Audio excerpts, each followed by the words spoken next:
Vascaíno do Cerrado.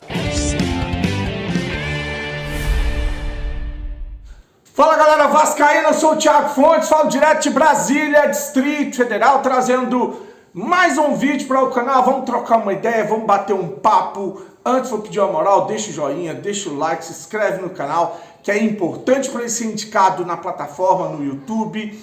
Quero falar da minha parceira, a 1xBet, é a patrocinadora do canal Vascaíno do Cerrado. Várias opções hoje de data FIFA, né? País Basco, que é a Holanda, encara a Alemanha, acho que jogo para gols, mais de 1,5 gols. Você tem a Inglaterra, que joga com a Finlândia, a Inglaterra favoritaça.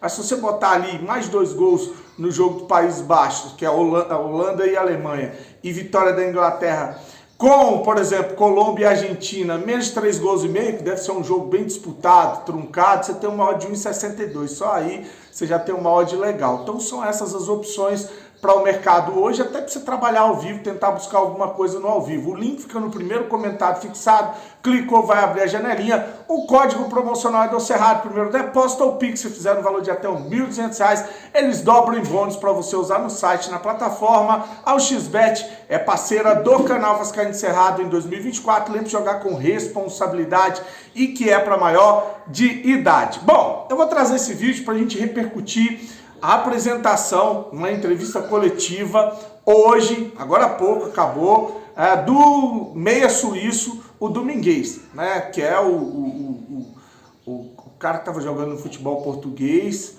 que chega para suprir ali a falta do Watson, né? Então eu vou trazer um trecho dessa entrevista do Domingues e depois eu vou dar a minha opinião sobre o trecho da coletiva em que o Marcelo Santana, nosso diretor executivo, tentou justificar a não contratação de um zagueiro.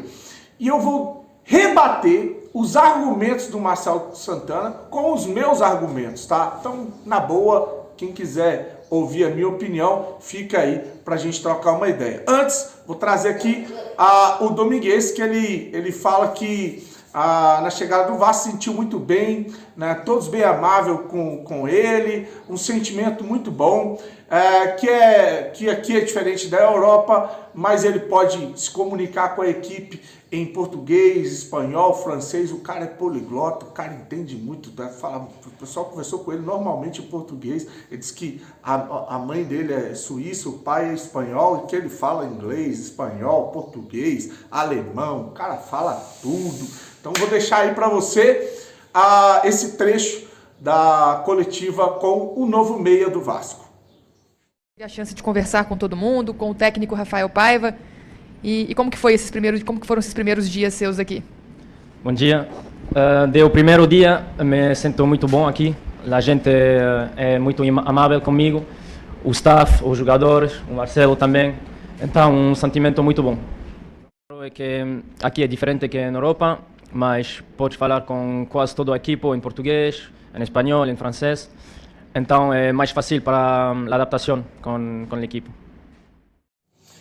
Bom, nesse segundo trecho, ele foi perguntado como que ele gosta de jogar. E ele diz lá que gosta de ficar com a bola no pé. Ele fala que é tecnicamente muito bom. Lembrei do zagueiro dizendo que é muito excelente no contra uma. Ele falou que tecnicamente se considera um jogador muito bom, que é um meia, mas que pode jogar pela direita e também pela esquerda e outras funções que o técnico precisar, que ele vai dar o máximo dele.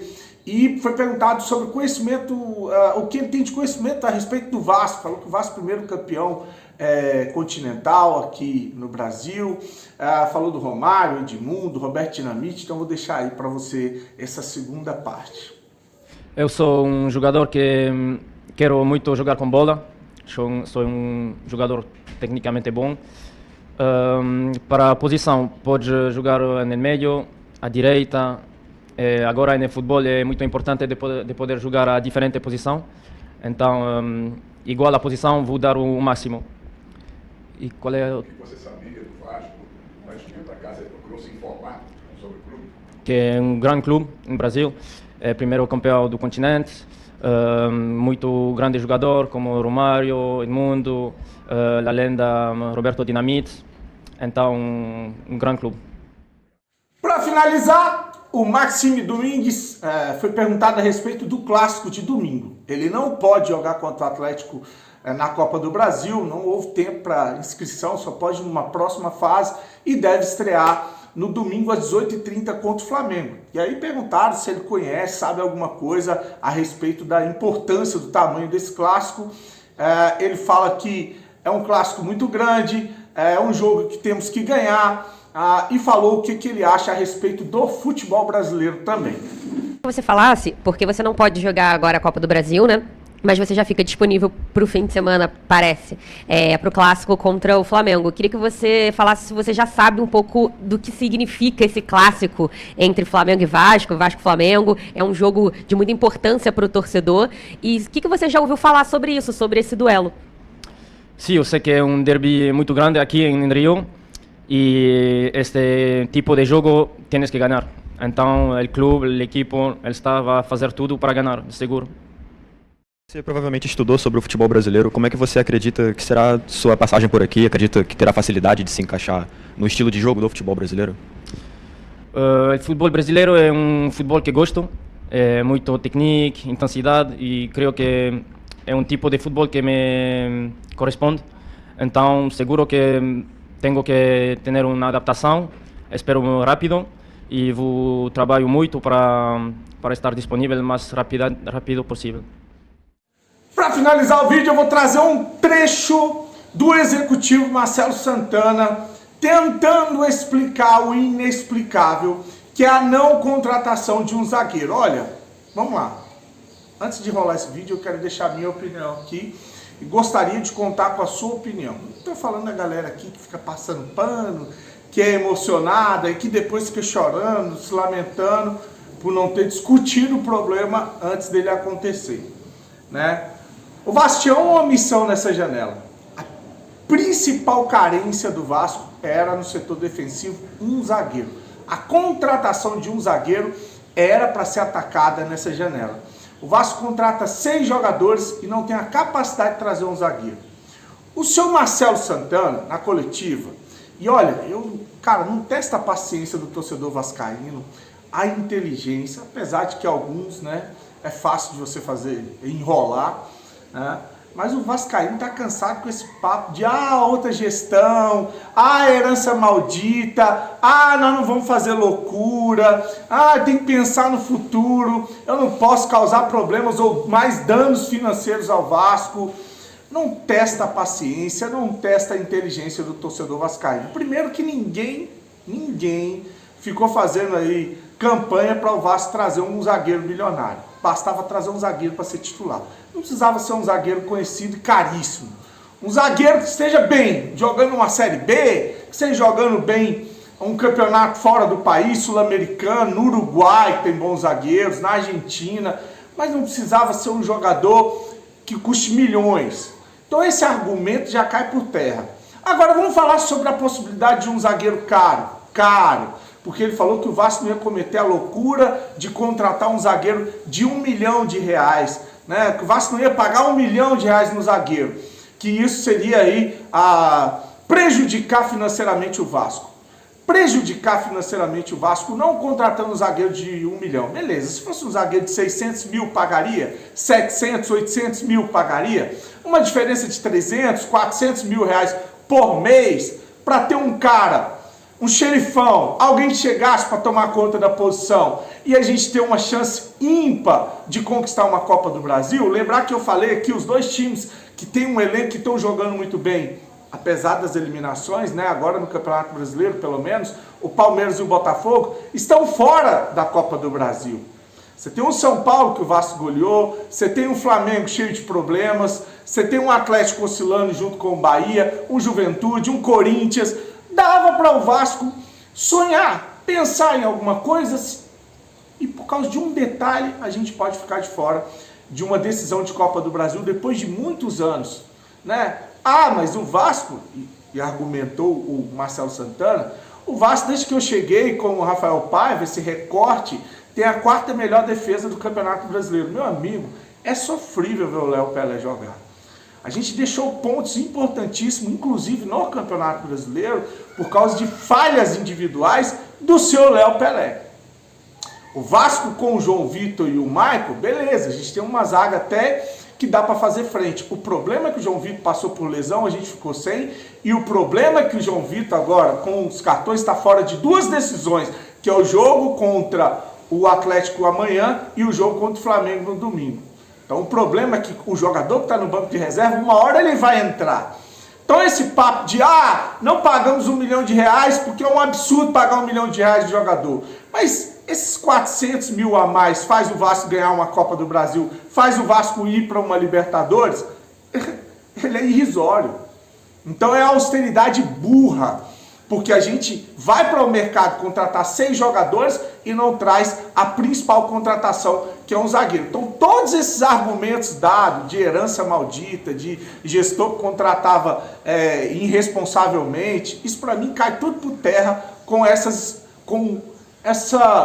opinião que eu acabei de dar. Não precisava ter contratado um zagueiro muito conhecido ou caro, bastava ser um zagueiro para ser titular ou reserva do João Vitor.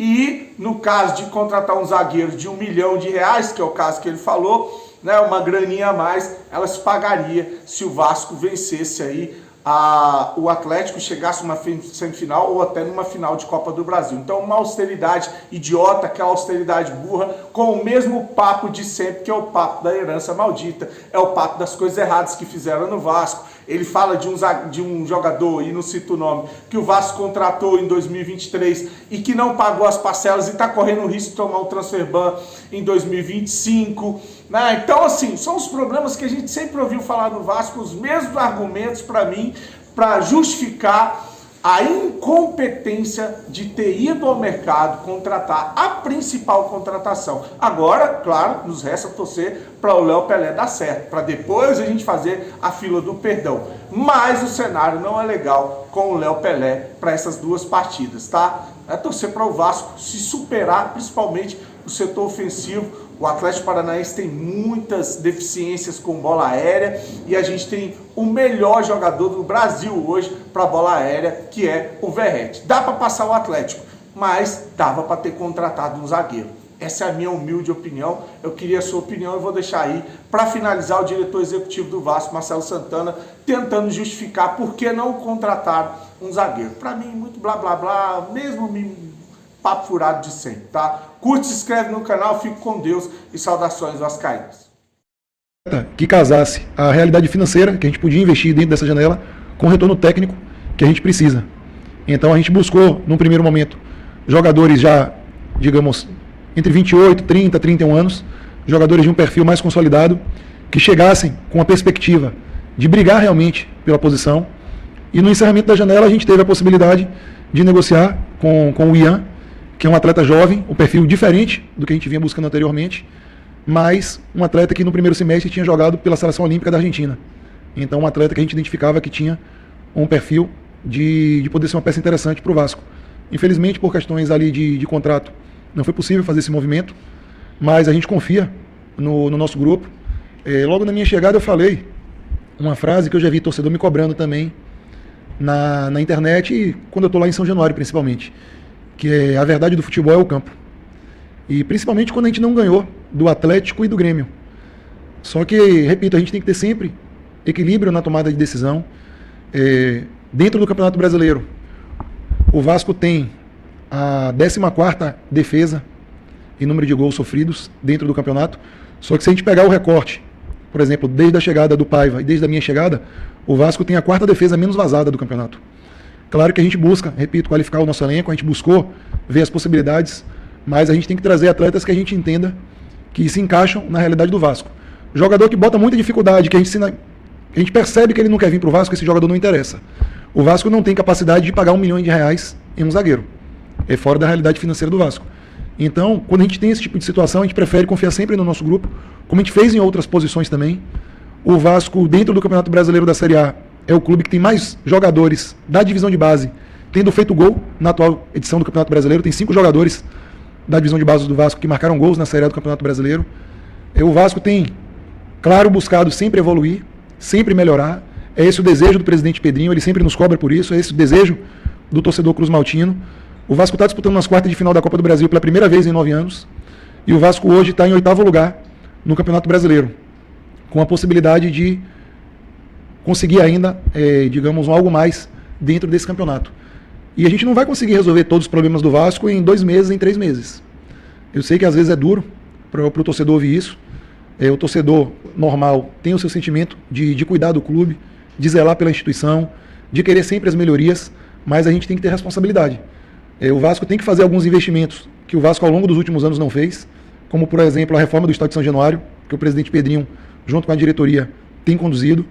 A gente tem uma preocupação de ligar melhor a divisão de base do Vasco com o futebol profissional. Pessoalmente, eu acho que o Vasco comete um erro estratégico de ter 5 locais de trabalho. O Vasco tem o CT Moacir Barbosa, o Vasco tem São Januário, tem a sede da SAF na Barra, usa o Arte Sul e usa Caxias. Eu acho que essa maneira em que está disposto o espaço físico do Vasco para a divisão de base, para feminina e profissional, é muito distante do adequado. Então a gente espera em breve poder marcar uma coletiva para sinalizar como a gente pretende corrigir esse déficit histórico que o Vasco tem. Então são tomadas de decisão que a gente no final a gente vai para um orçamento. E é difícil para um clube onde o torcedor nunca ouviu um respeito ao orçamento começar a ouvir isso. Então o Vasco ao longo dos últimos anos se endividou.